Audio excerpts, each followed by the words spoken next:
What's up, guys? Welcome back to another Destiny 2 Black Armory video today. So we'll be going over the weekly reset guide for February 26th and basically everything that's going on inside of Destiny 2. Alright, we're here at the Drift Run. What's pretty cool this week, you actually have Triple Infamy rank. Yes, you heard me right, ladies and gentlemen. You can go try to get that Infamy rank up, get some more resets in, and all that great jazz. I know I'm going to. I'm going to finish grinding the Breakneck. I'm just too lazy to get it, guys.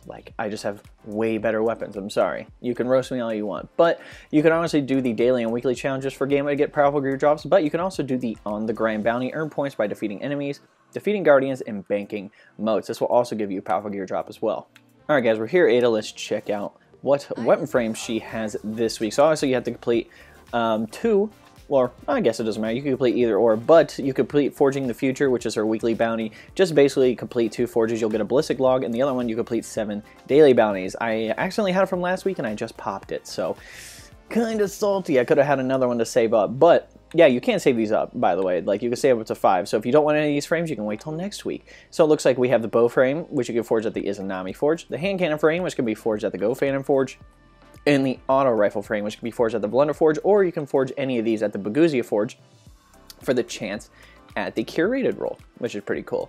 Going over the research frames, it says capture 10 control zones in a Crucible match, complete Blind Well tier 2 or above in the Dreaming City, summon up to 15 bloggers in Gambit, complete 5 patrols on any destination, and then get grenade kills in strikes. What's up, guys? We're back in the Dreaming City with Petra. As you can tell, we are at the Strand, and we are on the first week of the Curse Week out of the 3-week rotation, so this is the lowest Curse Week. So let's check out what we have. Obviously, we're going to have the story mission. This is the Broken Courier mission. That'll get you a powerful gear drop if you want that. Next, you can complete 8 daily bounties, get you another powerful gear drop as well. Next, we have the Ascendant Challenge, which I believe is the second out of the 6, because last week was the first, because that last week it just reset. So I can't think of the second one off the top of my head, but somebody's definitely going to be dropping a video on it. Sorry, I'm not feeling too hot today, guys.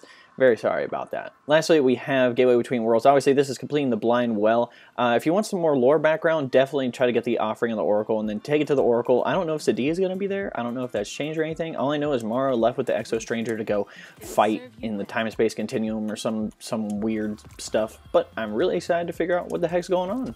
Alright, we're here at Spider. Let's check out his wanted bounties. There are 14. Obviously, the top row will just reward you Tangled Shore Legendary Gear. So if you want some of that, maybe get a chance at a God Roll or something, you can definitely go with that. The bottom row also gives you the Legendary Gear, but you also get an Enhancement Core. So if you want to get a few more of those, definitely just pick some of these up. But the last one is a powerful gear drop. This is the Gravetide Summoner. This is on Titan. Basically, you have to kill these weird-looking thrall, and then you kill an ogre. Once you kill the ogre, you can kill the wizard. Once you kill the wizard, the whole bounty is over. So it is pretty simple. Going over the Crucible, obviously you have your daily and weekly challenges, but the rotating playlist is Supremacy. So if you want to get some triumphs done inside this playlist, highly recommend going in and trying to get some of that stuff done. Very fun playlist. Probably one of my favorites inside of Destiny 1, actually. I really like Supremacy. I know a lot of people don't like it, but I was the guy who in Call of Duty played that one game mode, Kill Confirmed. That's what it is, where you have to pick up the tags. Love that. Let's go over the Vanguard. So obviously for the daily heroic story missions, the strikes, and the heroic adventures, they all have the same burn this week. So it looks like we have Arc Singe, so all arc damage is increased. We have 2 daily modifiers. Come back every day to check in on those 2 things. Let's go over the 3 Nightfalls. Obviously you can complete a Nightfall and get a 100k score. But if you want some exclusive rewards, it looks like we have the Warden of Nothing. Sorry about that. Go back into the Prison of Elders, take out the Warden's Servitor, and you have a chance at the Warden's Law hand cannon, which is really weird. It's like a 2-round burst hand cannon. It's really weird. Next we have the Inverted Spire. This is the one on Nessus. Basically go down and defeat the Minotaur that has like all 3 different abilities, whatever you want to call it, and you have a chance. I'm pretty sure it's either an exotic ship. No, it's an exotic ghost shell, because the ghost shell changes colors. That's right. See, I caught my mistake.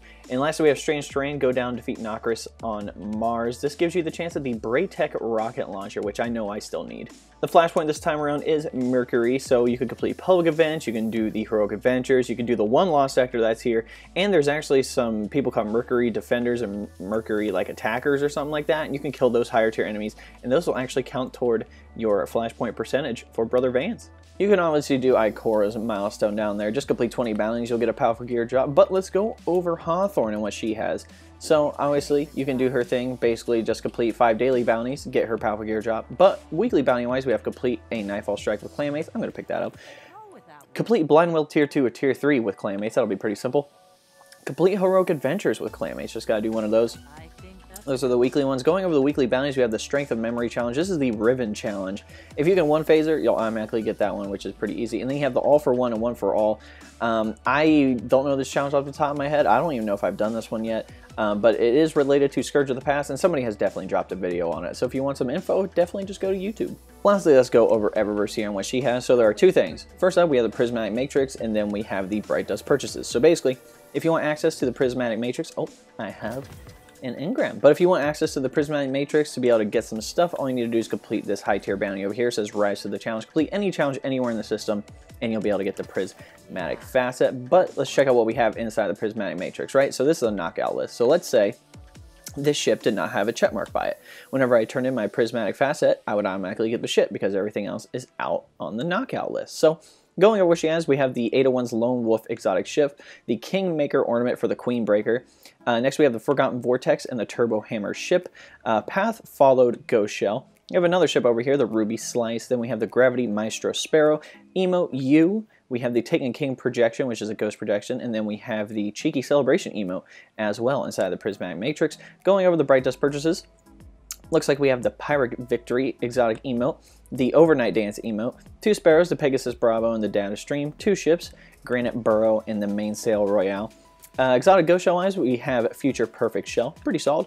Then we have the Myron Projection for the Ghost Projection. It's a legendary, which is pretty cool. Next, we have an exotic ornament. This one is the Transcendent Geometry for the Vesper of Radius for the Warlock. But if you go on your Hunter and your Titan, there should be an exotic ornament you can pick up as well if you don't have it. Going over these weapon ones, looks like we have Desert Camo for the Might of Multi-Tool and the Fell to Earth for the Parcel of Stardust Shotgun. Next, 2 Transmat effects. The I have no idea how to say that. Basically, it's a cool transmat effect. And then we have the Yellow Class Sigil, 2 shaders, Descendant, Vex Chrome, and then the Omelon Meteor Gloss. Obviously, Gleam Boom, the Vanguard, and Crucible, and the Fire Team Medallion. We're now at the end of the video, guys. I hope you enjoyed it, but there are 3 things I want to go over. First up, my clan, the D1 Fire Team, is looking for active players in the Destiny community. Our members play all sorts of activities from casual PvE and PvP to the endgame content. If you're actively playing Destiny 2 and want the benefits of a bigger clan, the link to join is below. It'll say clan link. All you have to do is request to join, and myself or one of the admins will approve you. If you're with a smaller clan and want the benefits of a bigger clan, and you have, like, let's say, like 7 to 10 members, I'm just using that as an example, but if you want to come over, just send me a message on any of my social media links and we'll try to get something set up. Number 2, if you want to know how to support me, there's a link below that says best way to support me. That'll take you to a 4-minute video. If you want to go check that out, that would be awesome. But if you don't want to do that, you can always like this video, subscribe to the channel, share this video, and all that good jazz if you want to do any of those things. Lastly, we have a link to the community Discord below. Just a heads up, we're looking for anyone with moderator experience to potentially run the Discord. I know for myself, I'm more of a player instead of a manager, so if you have some moderator experience, just send me a message and we'll try to get something set up. I know for myself, I'm on Xbox, but if you guys would like to talk or chat with me, Discord is going to be the best way to do those things. Alright guys, hope you enjoyed this video. We'll catch you next time.